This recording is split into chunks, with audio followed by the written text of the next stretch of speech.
Good morning, friends. Today we are going to take up a very important topic.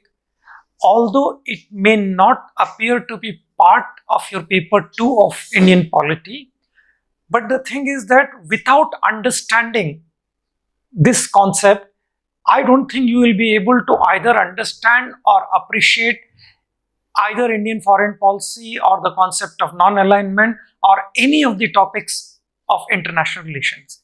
So this explanation for this topic is absolutely essential in order to understand the subsequent global events. Now, question arises, you may ask me the question, sir, though it is not there in the syllabus, then why we should study it? Firstly, it may not be part of your paper 2, but this topic figures quite prominently in your paper 1 as part of history, right?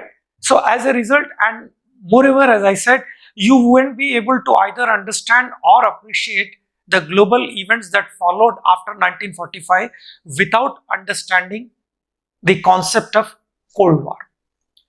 Now, before I go to explain the characteristics, the events, the years and all that associated with this concept, let us be very clear about it, right?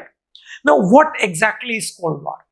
Cold War basically means constant state of tensions between two powers whereby they express their hostility, try to weaken each other, try to undermine each other without actually resorting to armed conflict. This is the standard meaning of the term Cold War. Now, this was the term which was largely used in the context of superpower rivalry. As you are aware that post Second World War, that is after 1945, two countries emerged as superpowers and the whole world became bipolar. Bipolar means divided into two poles. Now, a bit of world history, let me tell you. See, for a very long time, economically, India and China were highly developed countries from 1 AD to almost 1500 AD, right? And after that, almost for 400-500 years, the world became Eurocentric. Eurocentric basically means a world dominated by 4 or 5 European countries, primarily England, France, Portugal and Spain. So that particular global order was considered as Eurocentric. As you are quite well aware that these 4 or 5 countries literally colonized the entire world, with some countries here and there exception, including big countries like Canada, Australia, India, Brazil, right? So it was a Eurocentric world. Subsequently, as you are aware that 1914 to 18, the First World War took place, and from 1917, for the first time, a communist regime came to power in Russia, which became Soviet Union under the leadership of Lenin. Then economic depression of 1929, subsequently rise of Hitler and Mussolini, although Mussolini came to power much earlier than this. He came to power in 1922 itself, right? So rise of fascism and Nazism in Europe, culminating in Second World War. Now this Second World War considerably reduced or literally eliminated the dominance of Europe, and two new countries emerged as very powerful, and they were called as superpowers. So the word Cold War is largely used in the context of superpower rivalry. Although basically Cold War, if you go by the literal meaning of it, basically it means constant state of tensions between two powers whereby they express hostility, try to undermine each other, try to weaken each other without actually resorting to armed conflict. Now let us see what were the characteristics of Cold War. Right? Characteristics is complete breakdown of relationship. Now, of course, before that, let me explain very important dimension of Cold War. Now, there is a dispute with regard to origin of the term Cold War, right? Basically, it is a post-Second World War phenomena, that is 1945. But some writers trace it to the establishment of first communist state in the world in Soviet Union under the leadership of Lenin. Why I am saying so? Because the thing is that you must understand capitalism, difference between capitalism and communism. See, capitalism is a worldview which believes in free market, free trade, freedom of people, democracy, pro-choice, and liberalism. These are the important characteristics of capitalism. It believes in hard work, it believes in incentive to work hard, it believes in becoming rich, and all that. I mean, it accommodates all these diverse, what should I say, impulses of average human being. On the other hand, communism is a, I won't call it philosophy, but certainly it's an ideology which is totally diametrically opposite to capitalism. And what does communism believes in? Communism believes in abolition of private property. Communism believes in compulsion. Communism believes in force, although they talk about democracy, but it is basically an authoritarian and totalitarian system whereby all your freedom, all your liberalism, all these things are put an end to for the larger good of equality of society. Of course, whether it happens or not, that's a secondary thing, but that certainly is the objective of communism, and that primarily is the selling point of this ideology, right? And it's not as if it is simply fairy tale. This ideology has attracted some of the finest minds of the world, including people like Karl Marx, Friedrich Engels, Rosa Luxemburg, right? There are many, and umpteen numbers of writers. Even today, academia globally is not free from the clutches of communism, right? So you can understand the appeal that particular ideology has. So, and most important, this particular ideology believes that capitalism is a system based on exploitation. So it has to be completely destroyed, lock, stock and barrel. Then only there will be society based on justice, equality and fair play, right? So this is the view they have about capitalism. Hence they believe in forcible, compulsory overthrow of capitalism throughout the world. It is basically an international ideology. It does, right? It believes, I mean, the very term Communist International has come from that. So these are totally diametrically opposite systems. So based on this particular ideology, initially the opposition to communism in capitalist country was largely academic. But once communists came to power in one of the biggest countries in the world, right? At the time it was called as Russia. Subsequently it became Soviet Union. Soviet Union was one of the largest countries in the world. Even today it continues to be the largest country in the world. And not only that, Soviet Union represented, besides Russia, which was the fulcrum of that republic, many other republics, almost 16 countries like Estonia, Lithuania, Latvia, Kyrgyzstan, all Central Asian countries like Kazakhstan, Kyrgyzstan, Uzbekistan, and what else? Azerbaijan. All these countries were part of that mighty Soviet Empire. So this ideological clash, it got slightly subsided during Second World War. I mean, in this interregnum period of First World War and Second World War, because of rise of Hitler and Mussolini, rise of Hitler in Germany and Mussolini in Italy. And of course, I mean, if you include in Asia, rise of General Tojo in Japan. Right? So the thing is that for the time being, this enmity, although this hostility against communism of capitalist states started from the day communists came to power in Soviet Union, right? Of course, I'm not saying that it was all fault of capitalism. It's not as if people professing communism were unadulterated paragons of virtue. In fact, their very belief that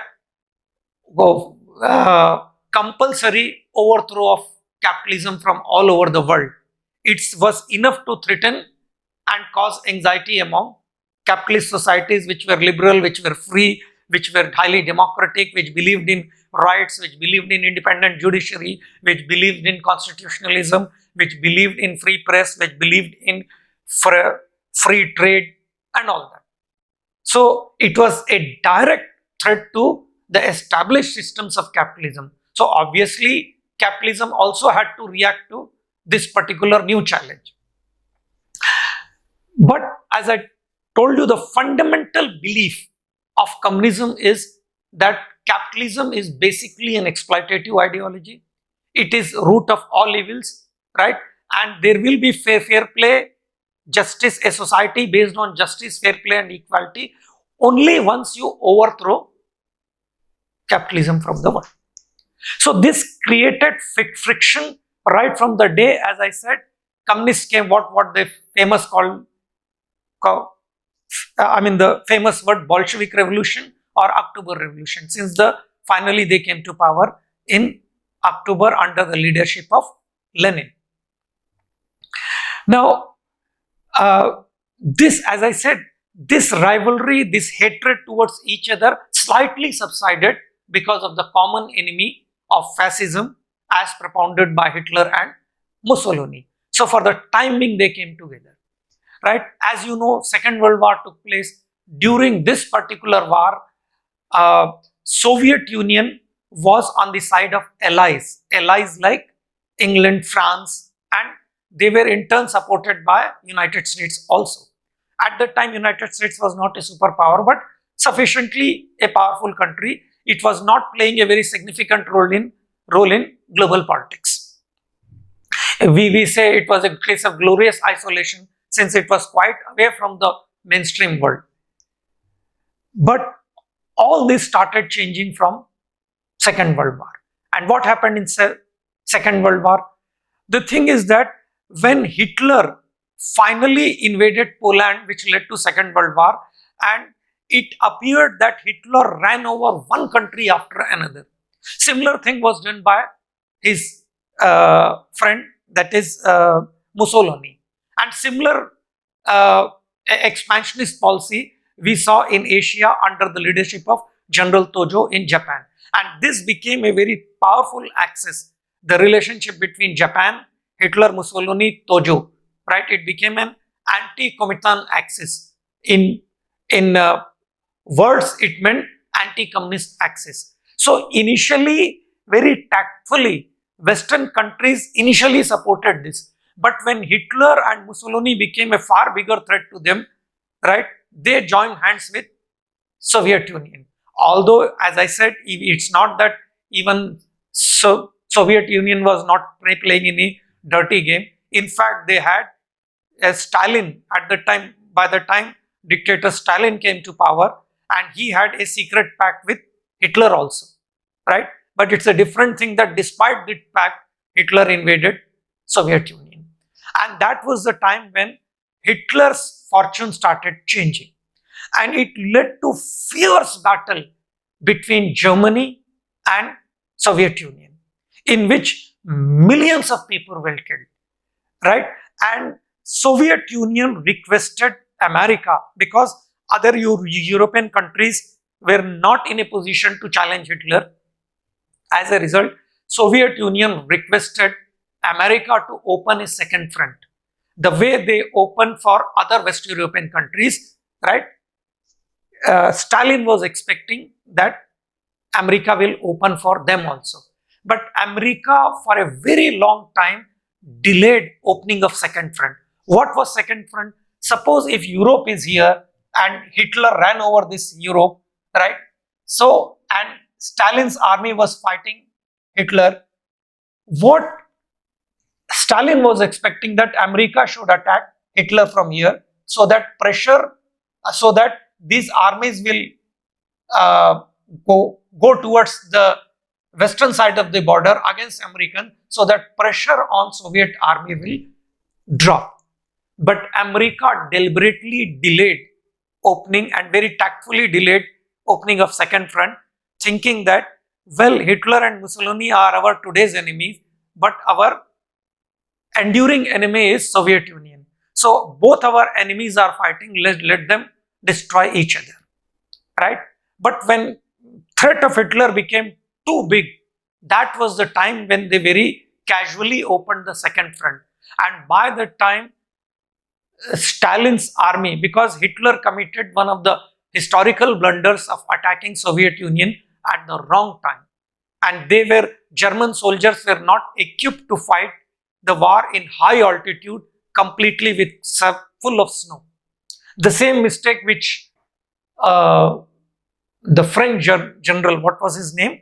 Napoleon committed 100 years before Hitler. As a result, Soviet army started fighting back and liberated entire Eastern Europe. Part of Eastern Europe, including some of the Nordic countries, right? Countries like Latvia, Estonia, Czechoslovakia, Yugoslavia, Bulgaria, Romania, all these countries were liberated by the armies of Soviet Union, right? And by the time, with the help of Americans, Britishers, especially under Winston Churchill, fought back.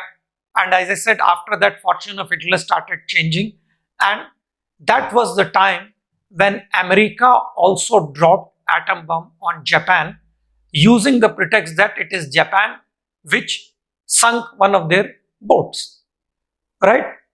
And one of the theories is that, I don't know to what extent we should rely on this theory, that by the time fortunes of the war changed, Japan anyway would have surrendered before America, simply based on its military might, right? There was no use, no purpose of using atom bomb. And this particular theory believes that America deliberately dropped atom bomb on two important places of Japan, that is Nagasaki and Hiroshima, for two reasons. One was to test the efficacy of that atomic bomb, that is amount of destruction it could cause, and secondly, to threaten Soviet Union, to deter Soviet Union, saying that we will not hesitate to use it against you also. So be convinced about its destructibility, right? So anyway, that's besides the point. So that was the time after Second World War, Hitler's army was, fascist forces were completely defeated, but Axis forces also suffered heavily. Their victory was not a very happy victory, it was a Pyrrhic victory. Pyrrhic victory means your opposition's loss is not your gain, right? That's why this word, you can look into the meaning of this word in the dictionary, Pyrrhic victory, right? So it was more a Pyrrhic victory for Axis forces. Now after 1945, all these countries, especially the entire European countries, were badly damaged in Second World War, right? That was also the reason why era of decolonization also started, because it's not as if these countries gave freedom to their colonies sheer out of magnanimity. That's not the case, because they suffered so heavily in Second World War, right? As a result, when they themselves were not safe in their own country, how could they have held on to colonies thousands of miles away from them? So, I mean, if you ask me, let me state in a very blunt language, if India became free, greater credit should go to Hitler and Mussolini rather than Gandhi, right? So, the thing is, this was the situation of the world. After Second World War, American society emerged relatively as intact society because it suffered least in the war. And though Soviet Union suffered heavily in the war, but by the time they developed their country to such an extent, especially militarily, that it became power to reckon with. The very fact that they liberated entire Eastern Europe speaks about the kind of power which they wielded. So these two countries emerged as very, very powerful country after Second World War. And besides the rivalry in terms of military, ideological clash was also at the root of this struggle, because Soviet Union was communist, America was capitalist, and these two countries took over the leadership of, like Soviet Union literally became leader of communism all over the world, whereas America started leading capitalist countries. Although, I mean, I'm giving you an oversimplified view of the entire situations. You may, because you may ask question, well, communist China after 67 was closer to capitalist America rather than communist Soviet Union, right? So, as I said, sometimes we have to give a very oversimplified view in order to make you comprehend a very complex problem. If I go into details, you will get further confused. So I don't want to present all that complex. That's not required also.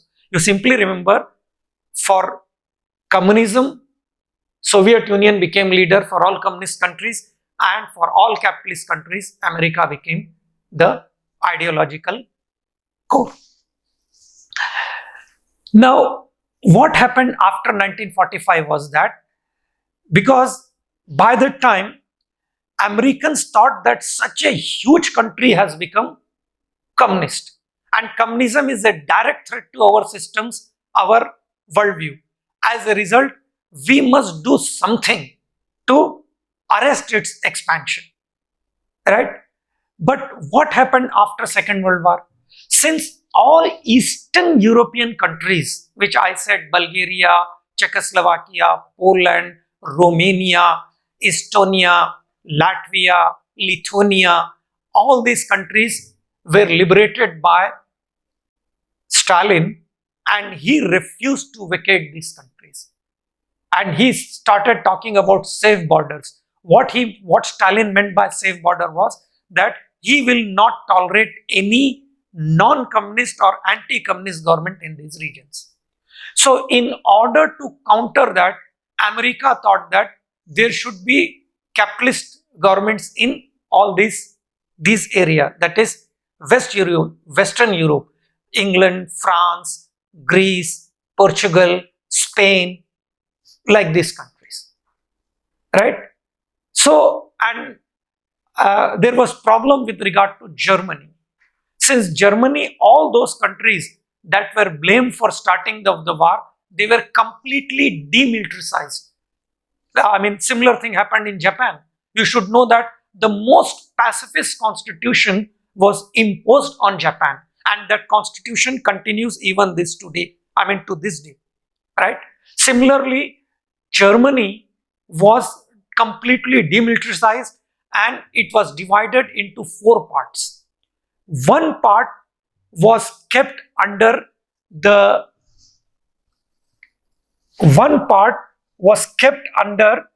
leadership of France. Another part was given to England, one part to America, and one part to Russia, Soviet Union. At that time, it was Soviet Union, right? So the thing is that after some times, all these people, all these countries, England, France, and America, combined their Germany. This was again not to the liking of Soviet dictator Stalin, but he still accepted it. And finally, the question came regarding unification of Germany, how it should be done. Stalin was very clear, if at all unification should be there, it should be headed by a communist leader, right?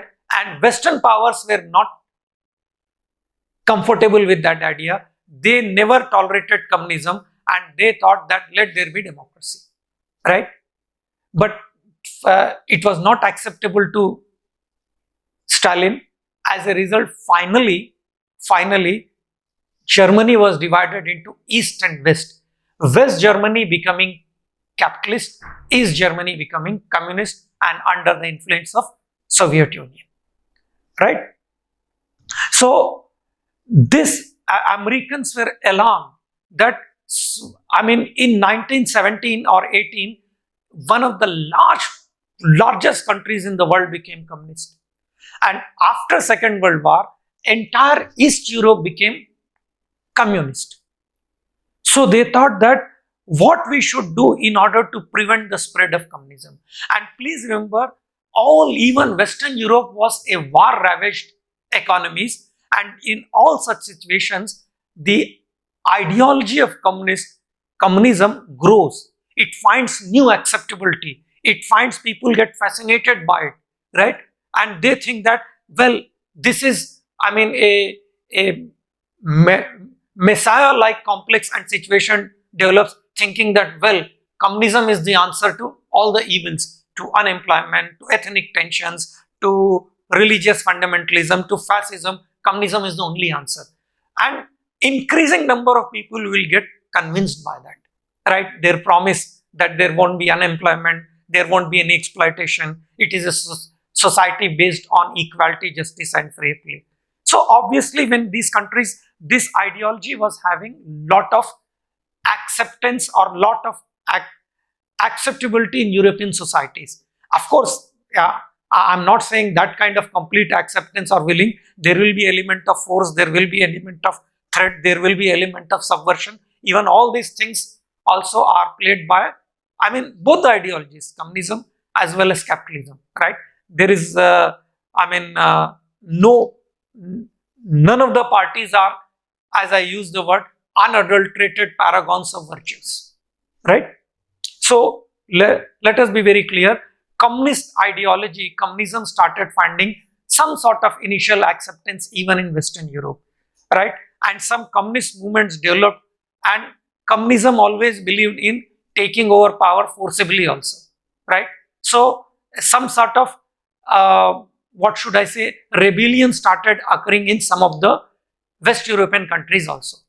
It is in this context, America got completely alarmed and came out with the concept called Truman Doctrine, which is in history very famous. What is this Truman Doctrine and the context in which it emerged? Let us see with regard to issues. As I said, what were the issues involved in Cold War? Communization of Eastern Europe. It came under the influence of USSR, and Western Europe came under the influence of USA. Division of Germany and into East and West. West going to becoming capitalist, East becoming communist. Then Truman Doctrine. What was Truman Doctrine? Truman Doctrine, to cut the long story short, in one word, it meant containment of communism. Well, communism is growing, try to stop its growth. Though it was originally articulated by the then Foreign Secretary of America, John Foster Dulles, right? J.M. Dulles. I mean, if you get time, do read his book, War and Peace, right? He was, even ideologically, he was totally against communism. As a result, he articulated this. Why it is called as Truman Doctrine? Because it was articulated when Harry Truman was President of America. What was this Truman Doctrine?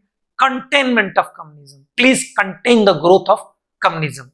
As I said, it was primarily articulated by John Foster Dulles. If you happen to travel to United States and get down at the airport, Washington Airport, it is called as Washington Dulles Airport, named after John Foster Dulles. In fact, many of the Americans themselves do not know this. Why that particular Washington Airport is named as Dulles Airport, right? So anyway, what was the context of Truman Doctrine? Context was civil war in Greece. Civil war in Greece, right? Now, what was civil war in Greece? You see, it was actually occupied by Hitler during Second World War. After the defeat of Hitler, it was mandated to, under UN system, mandated to England. Now, what was mandate system?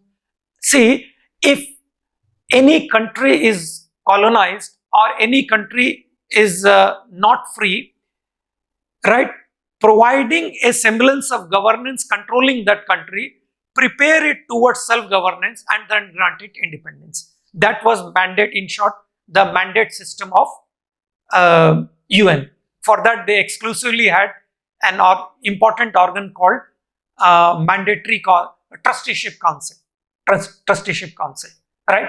And mandate system was part of that trusteeship council. So, but once the communist guerrillas, once the communist rebellion broke out in Greece, England raised its hands and they said, we ourselves are war ravaged, we will not be able to contain this communist rebellion, right? Although Americans initially requested them to put it down with a heavy hand of law and violence, but England simply was initially they tried, but they were not in a position to contain that rebellion. So they requested the then American president for help. And it is in this context Truman Doctrine was formulated, right? That is containment of communism. It is then America sent its forces, right? Communist rebellion was forcibly put down, right? And a democratic government, pro-Western government was established in Greece, right? So this was the time, this was the, you can see Cold War in actual play, right? And containment of communism became the guiding principle of American foreign policy, not for 1, 2, 3, 4, but almost for 5 decades.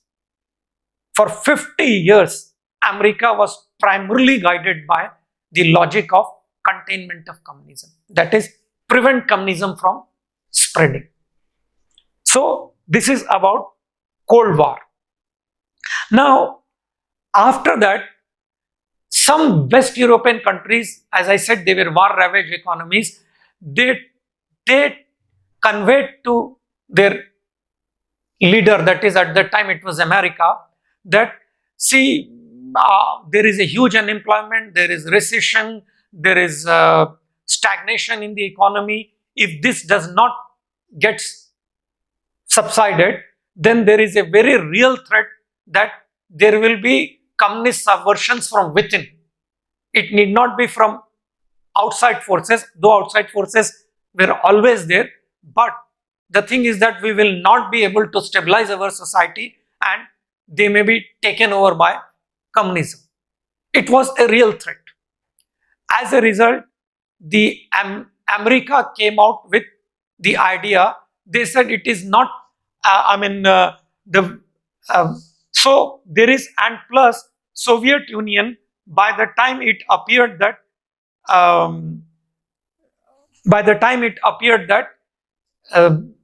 Soviet Union can any day attack West European countries and make them communist. That threat was also there. But initially the threat of economic stagnation was bothering them. As a result, in that context, America gave huge doses of aid to West European countries to rebuild their war-ravaged economy. This was done under Marshall Plan, right? That's why it is called as Marshall Plan. Fine. So, these countries started coming out of a recession because of this huge aid that was given to them. Then, in order to ensure that similar thing happens in East Europe also, because by that time, all these East European countries right from Estonia, of course, Estonia, Latvia, Lithuania became part of Soviet Union, but other countries like, as I said, Poland, Romania, Czechoslovakia, Bulgaria, right, Albania, all these countries were under Soviet influence. So what fear Western countries had, Soviet Union also had this fear that if these countries do not develop, right, no more we will be able to propagate our ideology of communism. Well, that communism offers full employment, communism removes all ethnic tensions, there will not be any exploitation, assuming these countries continue to remain poor, war ravaged, or there is a recession. So Soviet Union also came out with the idea of providing aid to East European countries so that they should not go into the camp of enemy camp. As a result, all East European countries were provided aid, economic aid under Molotov Plan. As Marshall was American economist, Molotov was economist of Soviet Union. Right? So, as a result, they came out with Molotov Plan. After that, what happened? That threat from military threat from Soviet Union was, of course, it was a real threat, but during these situations, I mean, tense situations, perception becomes more important than reality. As a result, Western countries, especially West Europe, was considering or was living under the huge threat of communist expansion, even military expansion from Soviet Union. Because by that time, as I said, Soviet Union also acquired nuclear capability. As a result, they requested America for some sort of a military safety for them.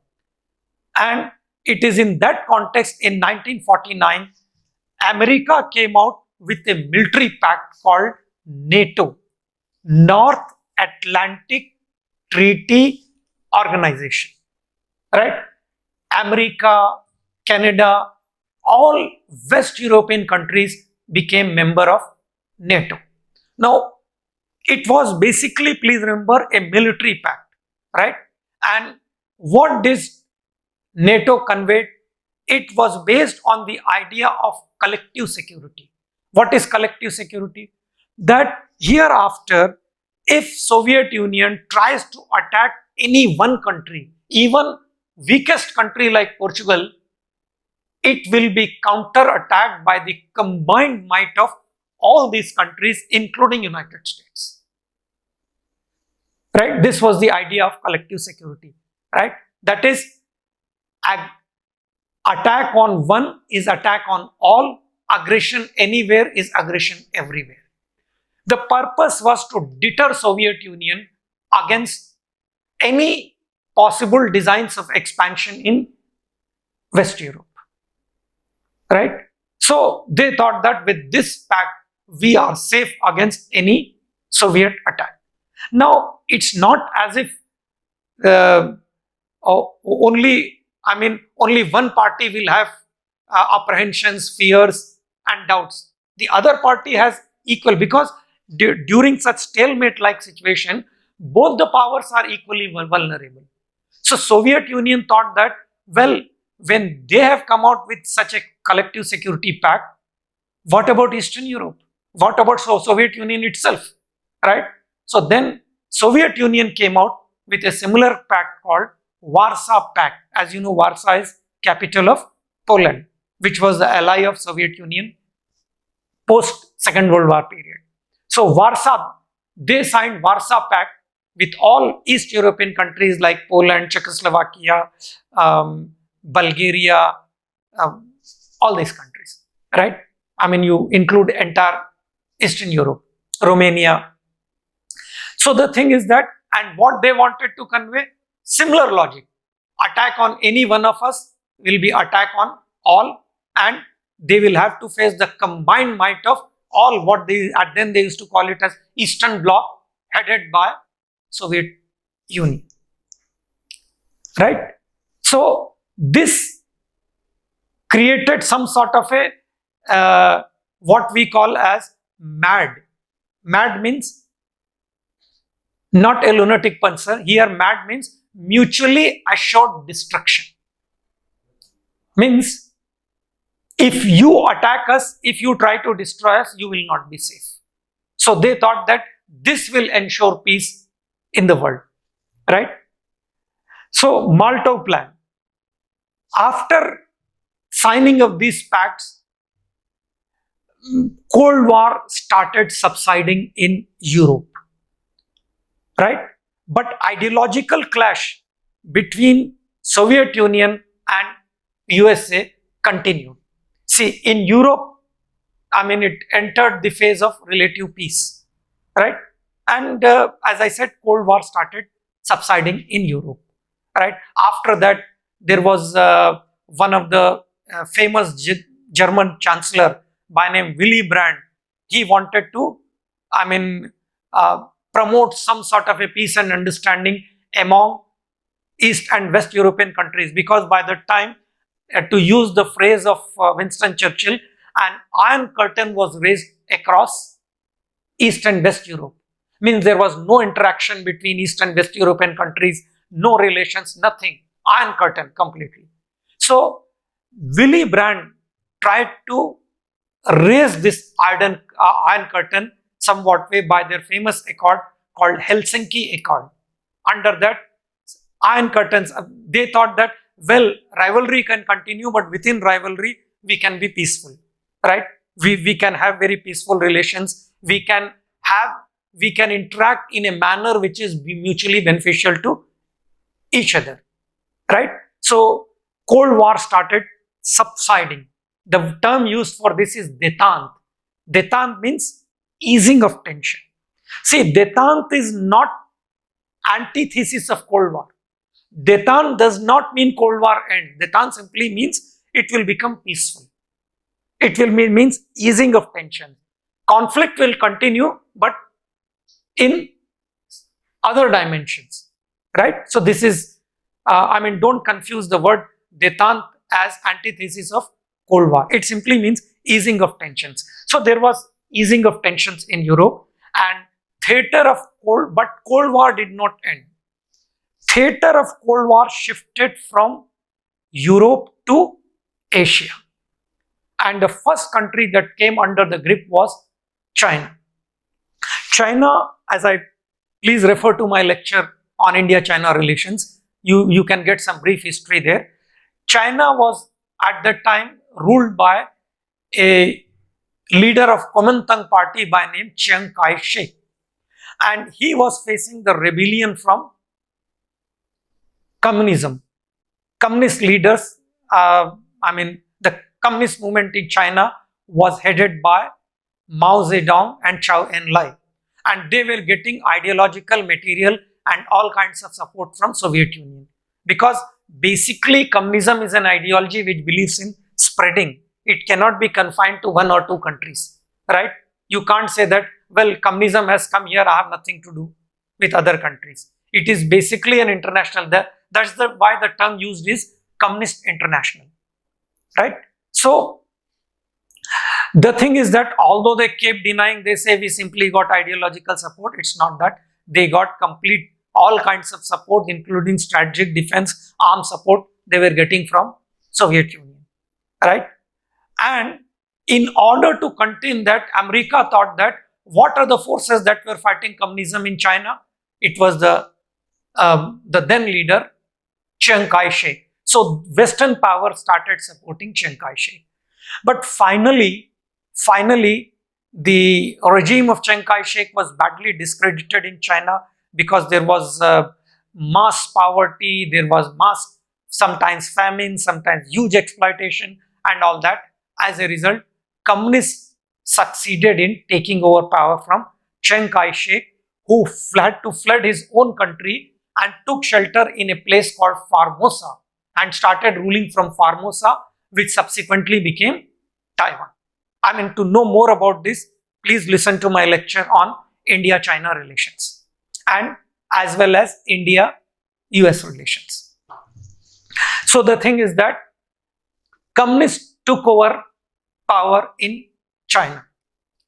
And again, Western powers were alarmed. They thought that, well, entire one of the biggest countries in the world, Soviet Union, became communist.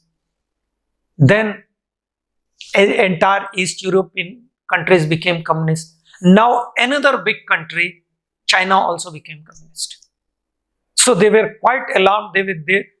They were thinking that their Truman doctrine, despite all the might of America, is not working to the extent desired. But anyway, as I said, by that time, communists took over power in China and they started spreading communism further in other parts of Asia. Now, next theater of Cold War, from China, it shifted to another country called Korea. Now, what happened in Korea? You should know that Korea was colonized by France. And they were like any other colonial power, they were trying to rule over with a heavy hand. They were trying to rule over like any other colonial power, right? What happened during Second World War when Japan colonized Korea? French army ran away from there, right? And when atom bomb was dropped on Japan, French people again came back saying that, hello, we are your friends, we are here to help you and all that. But by that time, nationalist movement started there. And as in India, as in many other parts of the world, there were various shades of nationalist movement, right? So same was the case in Korea. There was a very large sections of national movement that was, led by the communist guerrillas, communist forces, and there were non-communist nationalist forces also. So as it happened in many colonial countries, that they believed in handing over powers to the group that was slightly less hostile to colonial powers. As a result, French people started encouraging the nationalist forces against the communist forces in Korea. At that time, it was only one Korea, right? So what happened? They slowly read the writing on the wall that they will not be able to hold on to Korea. As a result, initially they gave up after some initial fight, and power went into the hands of nationalist forces there. But the communist forces, if you look at Korea,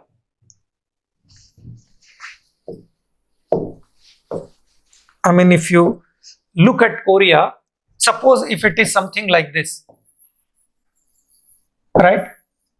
This northern part of Korea was dominated by communist forces. Southern Korea was dominated by nationalist forces, right? So there also, as I said, instigation was on the both sides.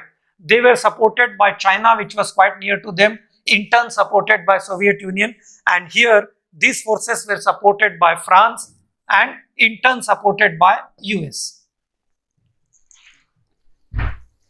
So the thing is, after that there was relative peace with the understanding that foreign forces will withdraw from that particular country, and foreign forces withdrew, thinking that there will be peace in Korea. Different power sharing arrangements were worked out, but nothing worked. As a result, the northern part of the Korea, which was dominated by communist forces, committed aggression on the southern part of the Korea, where the nationalist forces were dominating, right? So America thought that this is the time to teach a lesson to communists in North Korea, who are in turn supported by China, in turn supported by Soviet Union, right? So they thought that this is the time to intervene, and they moved a resolution in UN branding the northern part of Korea as aggressor, and they thought that UN should take, because earlier also they moved a resolution, but that was vetoed by Soviet Union, right? I'll cover this concept of veto more when I explain you. I mean, or if not, please read my notes on UN. Right? Veto power is power to nullify any decision, and only 5 major countries has this. That is Russia, at the time Soviet Union, America, China, England, and France. So, in one particular resolution, when Soviet delegate was absent on that day, they moved a resolution, right, of branding northern part of the Korea as aggressor. Because please remember, if you want to launch a war against, I mean, global war, international war under the aegis of UN, it is not General Assembly but Security Council that decides, right? But veto power many a time made Security Council quite ineffective. So on this particular issue, when there were frequent stalemates, what America did, it moved a resolution in UN General Assembly, right? And at that time, most of the countries were, I mean, pro-America, because America was giving huge aid to them.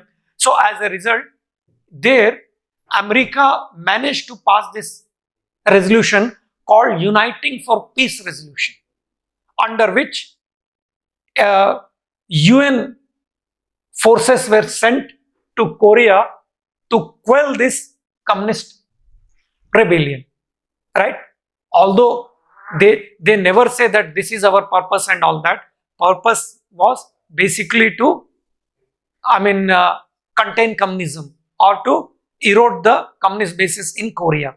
But that was not possible, because by that time the northern part of the Korea was sufficiently under the grip of communists, right? So as a result, literally a civil war broke out here, and UN forces were led by the American general, that famous general in history by name General MacArthur, right?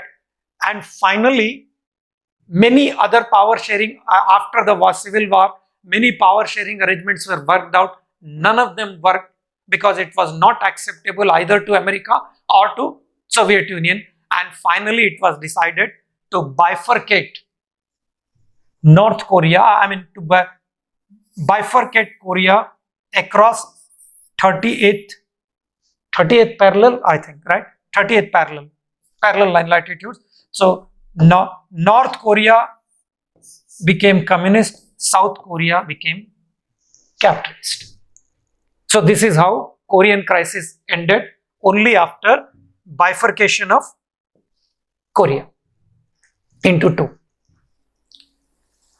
Again, America was alarmed that, well, entire Soviet Union became communist, China became communist, then East Europe became communist. Now North Korea also has become communist. Now next major threat occurred in a country called Vietnam. Now what is this Vietnam issue? Now Vietnam problem. Vietnam, like Korea, of course I don't want to go into great details of it, you will unnecessarily get confused. Vietnam, like Korea, was colonized by France, and similar thing happened during Second World War, occupied by Japan, right? After Japan was bound by America, again Western powers came, but this time again a civil war broke out there between communist and non-communist forces. Non-communist forces being supported by Western powers, I mean capitalist countries, and communist forces being supported by China and subsequently Soviet Union, right? But please understand, the communist rebellion there was led by a very famous revolutionary leader by name Ho Chi Minh. And though I don't deny the role of outside powers here, but there the communist movement was basically nationalist under the leadership of Ho Chi Minh. External support was there. I mean, it would be totally unethical to deny that the way communists do, but primarily it was a nationalist movement. right? And France was not in a position to contain that movement as a result, and America totally misread this movement, thinking that all these people are being instigated by communists. If we bomb Vietnam, if we contain communism, it will once again, Vietnam will come into the fold of Western powers, right? So, America, when France lifted their hands, America initially thought that although there was not much need for America to intervene, after all, just look what was the size of Vietnam. A very small country in Southeast Asia. And America is so far off from there, right? But somehow America thought that it is another design of course, which it was, right, of communist expansion as a threat to America, right, supported by China, in turn supported by Soviet Union. So we must do something here in order to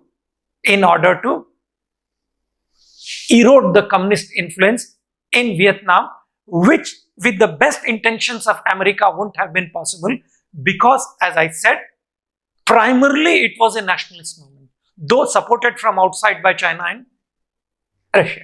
So Americans directly intervened into this war, and they did carpet bombing of Vietnam, left, right, center. But please understand, Vietnamese people, especially their army, is as professional as Indian army. Remember 1979, they fought war with China, and the famous PLA, People's Liberation Army of China, was driven out from Vietnam, right? So as a result, Vietnamese people, it was a very nationalist urge, and Ho Chi Minh, though communist leader, he was primarily a nationalist, represented this collective urge of Vietnamese people. As a result, in this war, America fought this war for almost 10 years, and for the first time in the history of America, America suffered huge casualties, right? Almost 60,000 American soldiers lost their lives, and protests started breaking out within America of asking American leadership to withdraw, right? And finally, as you know, America withdrew after causing huge damage in Vietnam, because they bombed such a small country, left, right, centers, and as a result, almost one fourth of the population in Vietnam became handicapped. Somebody not having hand, leg, like that, right? But look at the greatness of Vietnam people. Such a small power not only withstood the sustained military attack of a superpower, not for 1, 2, but for almost for a decade, and finally it is superpower which had to withdraw, right? Again, as I am saying, unlike other communist academicians, I don't rule out. Where is the question of ruling out? In fact, there was external support, right? Without external support, I don't think they could have sustained that movement for so long. That was there. But had it not been nationalist movement, America would have very easily suppressed it, the way they did in case of Greece. So please understand, Ho Chi Minh, though communist, was basically a nationalist leader who had his base in the people of Vietnam. That's why he could defeat such a mighty superpower called America. But after that, again, the same trick was played here. Vietnam was again divided into north-south, north going to the communist influence, south becoming under capitalist. But after that, as I said, the nationalist urge of those people is so strong, subsequently it was made into one, right? So that is how Vietnam crisis ended. And after Vietnam, Americans also realized that hereafter we will not directly intervene into any particular war and suffer such huge casualties. And this policy they kept till 1991. right?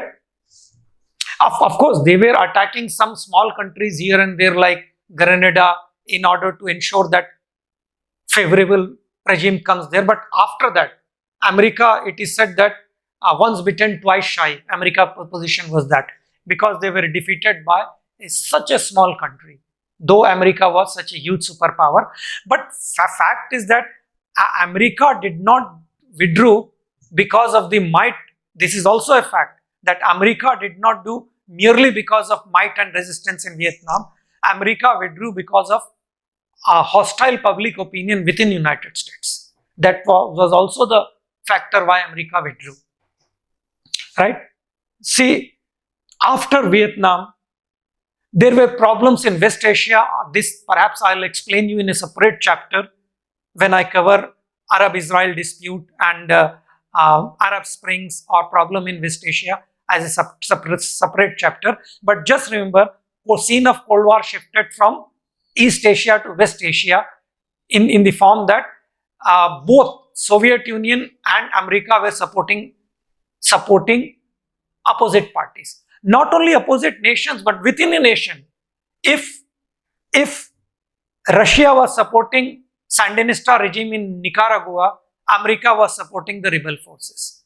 If America was supporting the ruling regime in San Salvador, Soviet Union was supporting the rebel forces there. So this superpower rivalry was not just confined to nations. It was extended even to different military groups or different militant groups within a nation. Such was the superpower rivalry between America and Soviet Union. But in East Asia, Cold War started subsiding. In West Asia, as I said, I'll be explaining it to you more in greater detail once I take up those issues. But suffice to remember that both America and Soviet Union started supporting the opposite parties. Like if America was supporting Israel, Soviet Union was propitiating the cause of Palestinian and it was supporting other Arab countries. Right? Then a very famous event occurred within Soviet Union which led to, as a result, I won't say end, but certainly decline of Cold War. What was that event? In the year 1955,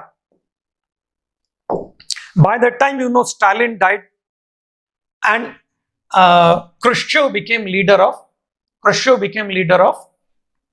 Soviet Union. And he came out with a very famous 20th Congress speech in Supreme Soviet, that is, at that time it was Soviet Union's parliament. In history, it is called as de-Stalinization speech. What it is called as? De-Stalinization.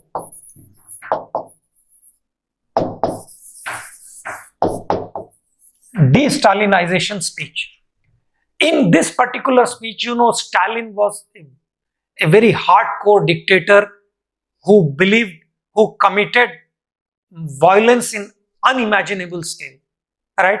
In fact, there are many writings which says the violence which Stalin committed, other violence of Hitler and Mussolini pales into insignificance by the kind of genocide and atrocities committed by Stalin. Of course, most of my communist friends and professors avoid this aspect of history like a thief who avoids scene of offense, right? They are never comfortable with it. They speak so much about Hitler, fascism and all that, but they remain always silent on atrocities of Stalin. Just remember, he was a hardcore dictator who committed limitless violence within his own country as well as elsewhere. But the thing is that as a result, he tolerated no dissent. Once Khrushchev came to power, for the first time, a communist leader exposed the wrongdoings of his own party, right? In this, he gave this famous speech and said Stalin was no pro-people person. He was in fact a monster in the garb of human beings. He talked about Katyn massacres. He talked about how People were allowed to die political prisoners were allowed to die in the cold of Siberia, and all those misdeeds of Stalin were exposed by Khrushchev, their own communist leaders, right? Suppose if any other person they do it, communists will say, well, he's a fourth columnist, he's a plant, he's a rogue, he's being a paid agent of capitalism and other things. But here a communist leader himself is saying that, right? And after this speech, there was something called Communist International, which used to devise strategies of spreading communism all over the world. And normally, the Soviet leader used to be the leader of Communist International also. Well, as long as Stalin was there, Mao accepted to play a second fiddle. But after the death of Stalin, Mao thought that I should be the leader of Communist International. Who is this Khrushchev? He is much junior to me. He doesn't have the kind of contribution towards communist movement the way I have it, right? So as a result, but Russians thought that only a Soviet leader can be the leader of Communist International. So a schism started between USSR and China for communist leadership.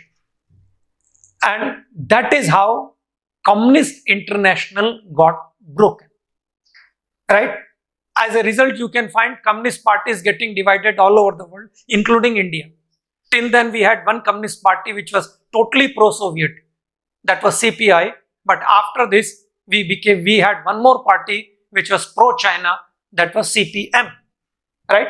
And this kind of split in communist parties you can find globally also. But anyway, here after that, and this was the opportunity which United States was waiting for. As a result, they befriended China by giving it heavy aid, by trying to please China. And the then Foreign Secretary of America, Henry Kissinger, he traveled, it seems, Beijing almost 30 times. The word shuttle diplomacy is associated with him. Like shuttle, it goes this side, that side.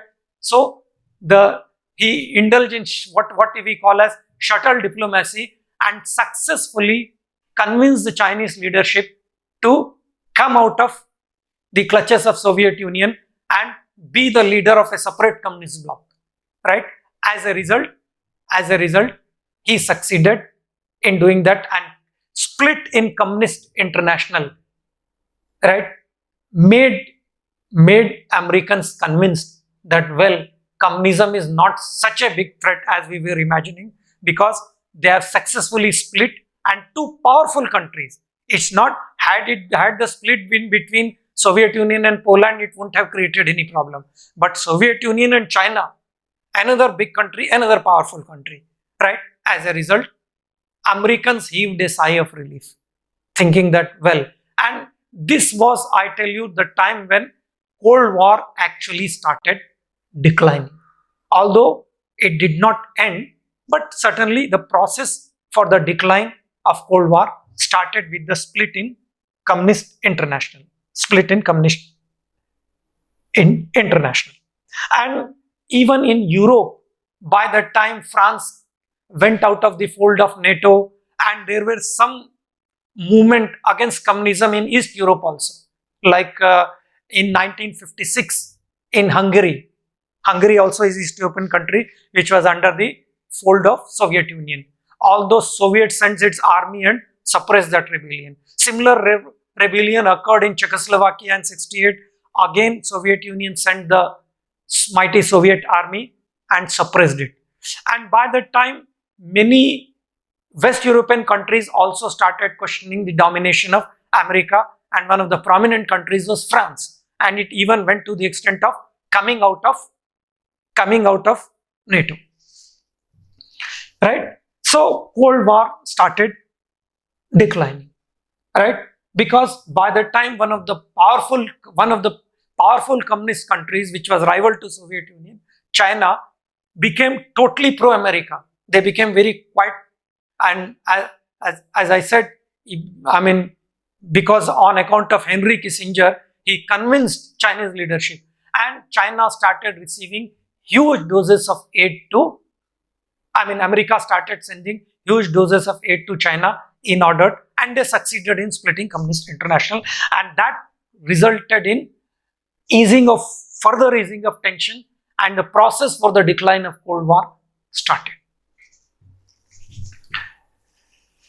Now, after this,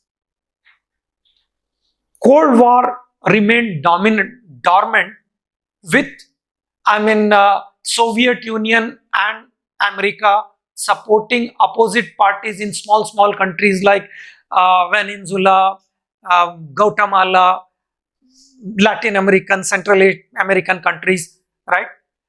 They were supporting, but it was not on a global scale. Another important issue with regard to Cold War was now here,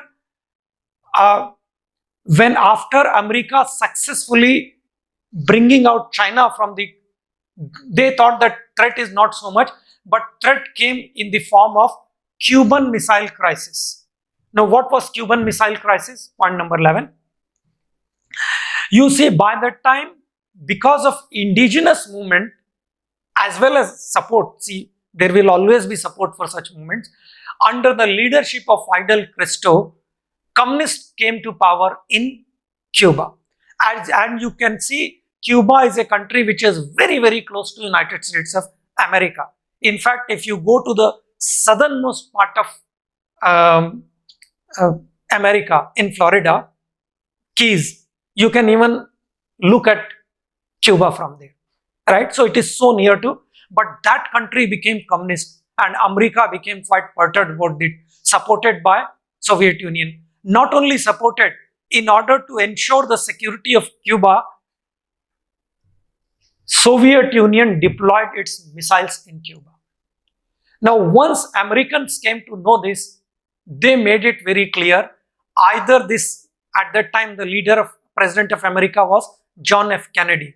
John F. Kennedy made it very clear that either these Cuban missiles has to be removed, which were basically Soviet missiles, right?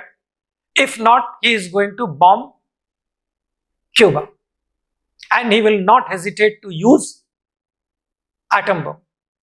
Now, Soviet Union made it very clear that it is going to defend Cuba even if it means using atomic weapon. Now the whole country was perturbed, the whole world was perturbed. They thought that it may put an end to the entire world, because by the time the kind of nuclear arsenals which both the countries were having, they were enough to destroy the world 10 times. So it appeared that the whole world will be destroyed, the whole world will come to an end. All the leaders of the third world countries and other things, world leadership persuaded both the leaders, but Kennedy made it very clear that despite all this persuasion, he was not convinced unless these missiles are withdrawn from Cuba. He said he will not tolerate deployment of missiles which is right near their nose.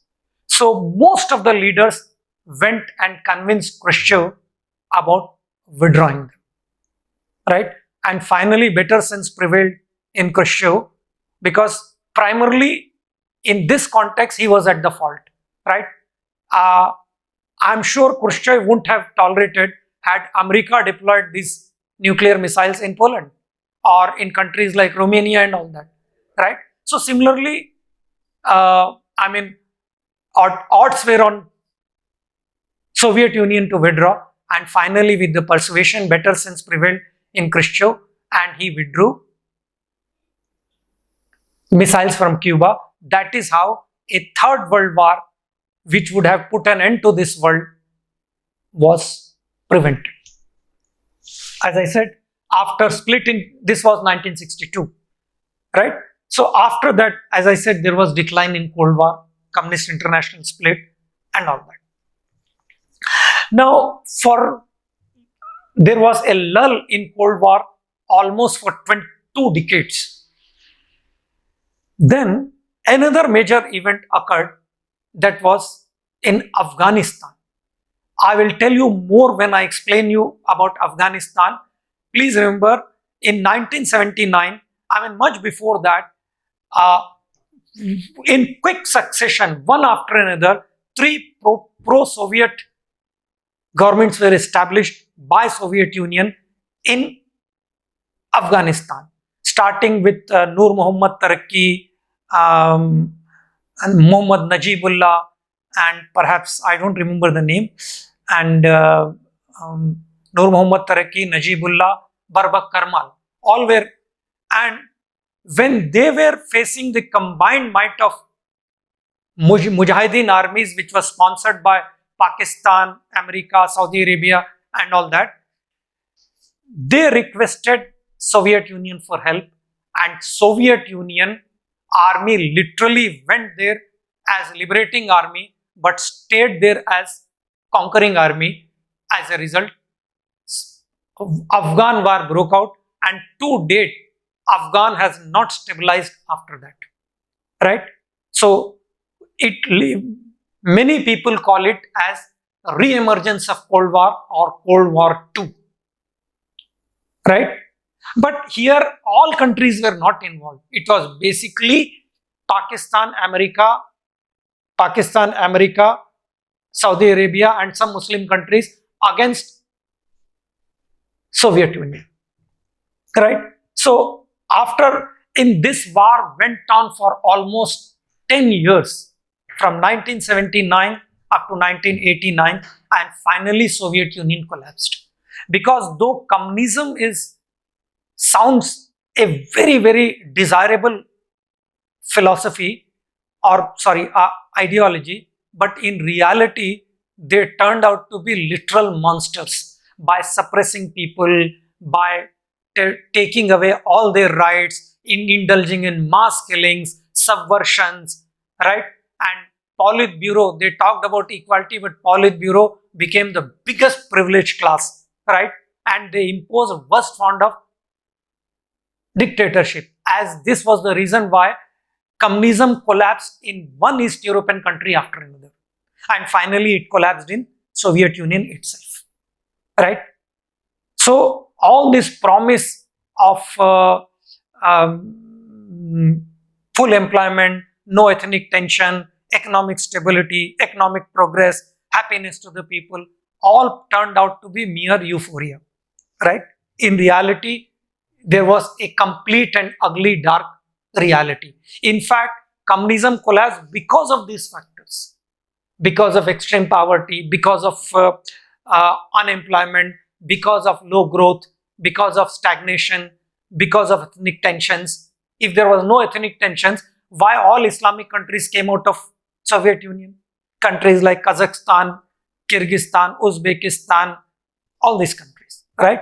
So, all those factors which were initially selling point of communism, right? It was because they were very good dream merchants, they could show very big dreams to people. But of course, you may say every politician does that. Fine, accept it. But the thing is that they did it at a very mass and large scale. As a result, very soon these dreams turned sour, and the ugly reality of communism was exposed. As a result, communism was thrown out from one country after another. And once communism ended, Cold War also ended, right? It was Cold War also ended. Collapse of Cold War literally ended.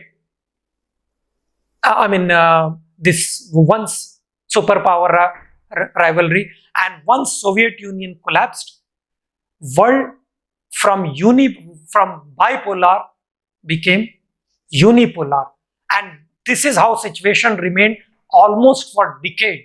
And somewhere around 2000, from unipolar, world became multipolar, right? World became multipolar. Multipolar means many power centers, See, as I said, world became multipolar. Multipolar means many centers, right? Because Cold War was ideological clash was at the root of it, and once communist ideology itself collapsed, that threat to America was completely eroded. And as I said, for a long time, world was unipolar, means dominated by one superpower, that was America. But from 2000, world order changed, and from bipolar it became unipolar, from unipolar it became multipolar, means many power centers, like America is one power center today, Russia is one power center, China is one power center, India is another power center, Islamic countries are another power centers, European Union is one more power centers. Like today we have many power centers. So today we have, although still America continues to be the most powerful country, but it's no more as dominant as it was, right? There are many challenges to American hegemony today, right? And there are many cross-country cooperations across the blocks and all that. So as a result, today the world is multipolar. Please remember, recollect what we have done. We have talked about Cold War, its origin, the issues involved, right? The concept of détente, then how it shifted from Europe to Asia, from Asia to West Asia, from West Asia to Latin America, right? And what the factors, collapse of Communist International in 55, the famous Khrushchev speech of de-Stalinization, split in Communist International, re-emergence of Cold War in 1979, and Cold War ended with the collapse of Soviet Union. Thank you very much.